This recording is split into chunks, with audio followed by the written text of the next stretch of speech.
So if 62.5 division 1.25 is 50, what is 0.625 division 0.00125? கவனிங்க.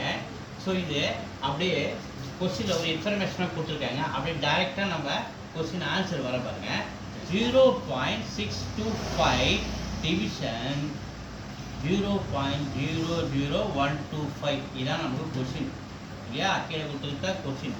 So கவனிங்க, கீழே எத்தனை டெசிமல் தள்ளி புள்ளி இருக்கு பாருங்கள். 1 2 3 4 5. ஸோ 5 டெசிமல் தள்ளி புள்ளி இருக்கும்போது 1 2 3 4 5 ஜீரோவில் நம்ம மல்டிப்ளை பண்ணோம்னா இந்த டெசிமல் கேன்சல் ஆகி அப்போ 1 10 100 1000 10,000 லட்சம் 1 லேக் கிடைக்குதா? ஸோ அதே 1 லேக்காக தான் நம்ம மேலேயும் நம்ம மல்டிப்ளை பண்ணணும்.